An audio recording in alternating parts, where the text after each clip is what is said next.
All right, get ready, everyone. He's an actor, a singer, and a fashion icon who's making his Broadway debut at Cabaret. Please welcome back to the show, Adam Lambert.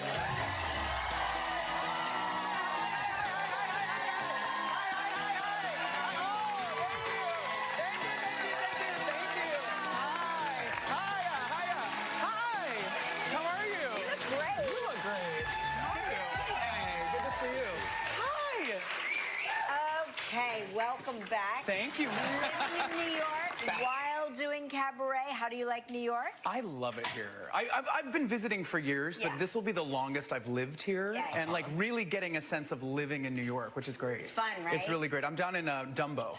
Oh, yeah, which I love. Yeah. That's where all the chic people live. It feels chic, you know. I feel like I get to walk the dog, and there's some like breeze coming in off the river, and trees are turning, and it's really beautiful down there. The show is such a heavy lift. I mean, doing all those shows all during the week. Do you get to go out after? Do you go out after? Do you know, I've been living like a monk. I've been so well behaved. You know, the show is my first priority, obviously, and I want to give every audience everything I have. So I'm very like aware of my energy levels. And it's so much fun that I feel like I'm getting to enjoy myself. So when I'm not on stage, I'm like, I'm good on the couch. Yeah, it's such an amazing show. I mean, you've been doing theater for a long time. Do you remember your first performance as a kid? I was like 10 the first time I did theater. I was Linus in You're a Good Man, Charlie Brown. Oh my gosh, yeah, with the blanket, and it was like being on stage in front of people at 10 years old and getting applause and making them laugh. I was like, oh, this is for me. This is definitely for me. That's such a fun show. It's so cute. Yeah. Also, you did a lot of performances on cruise ships. I did one contract when I was like 19. So it was like my first professional job, like leaving the country. Did you love it? Mixed feelings. Mixed feelings. It's a long. How long was the run? 10 months. On that's a long. So I have sea legs. I do not get seasick, which is amazing. So I learned a lot. It was a learning experience, you know, having to like switch it on every night for an audience that was, you know, sometimes half asleep, but you know, we gave it our all. It was great. You were famously a runner-up on American Idol in 2009, and I feels like yesterday, right? Yeah. You know, you were the one that we all had our money on, like going all the way. But I always say, like, usually with that show, it's like better to be a runner-up than to win in some way. Like, you just have this freedom to become a star immediately.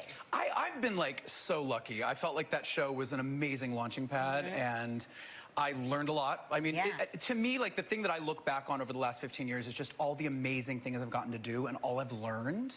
And they just keep building upon the last lesson. And, you know, going into Broadway right now, it's like coming back to an old friend in a way. Yeah, of course. Doing theater is something that I missed so much, and having this little detour with American Idol and the recording industry has been amazing, and I'll keep making music, but being on stage with theater people, I was like, oh yeah, this is how I grew up. These are the type of people that These are my people. These are my people. This is my tribe. And Cabaret is such an important piece of theater.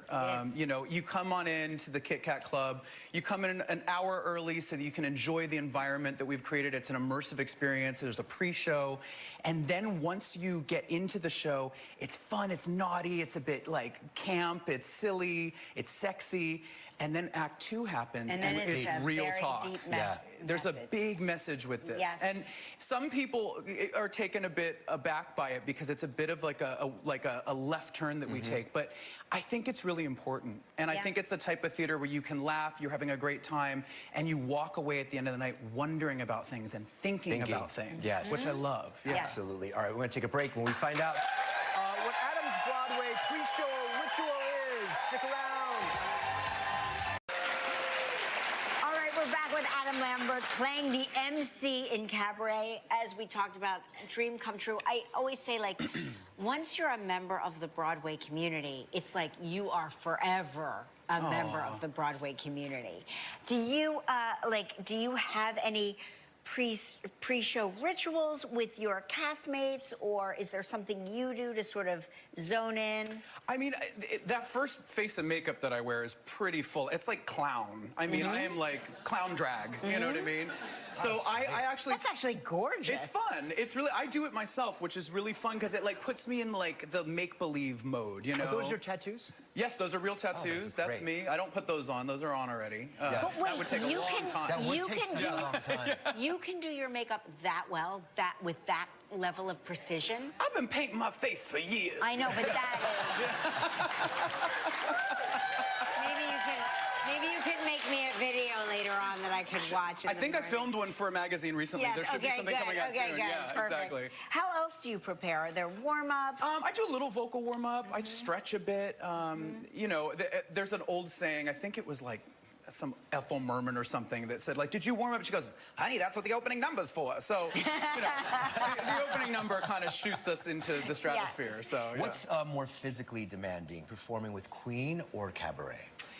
I think the Queen stuff's a little more vocally demanding because it's 2 hours of singing like rock, crazy, loud, aggressive stuff. This is not quite vocally as challenging, but it's physically more challenging. There's choreography in this. There's a lot of costume changes. With Queen, I'm freeform. I can just kind of wander around the stage with the guys. And with this, there's set staging. So that's a little harder on the body to do every night. And is that your primary workout? Is that At this point, yeah. Yeah, wow. It's pretty... Yeah. I keep saying to myself, I'm like, oh, I should go to the gym today. And I'm like, I don't need to. I'm going to be on stage for 2 hours, you know, or 3 hours, you know. So, yeah. Right. Yeah. Oh, well, we're so excited for you. Thank you. You can see Adam in Cabaret at the Kit Kat Club. Yeah, until March 30th. Coming up next, Aldous Hodge. Stick around.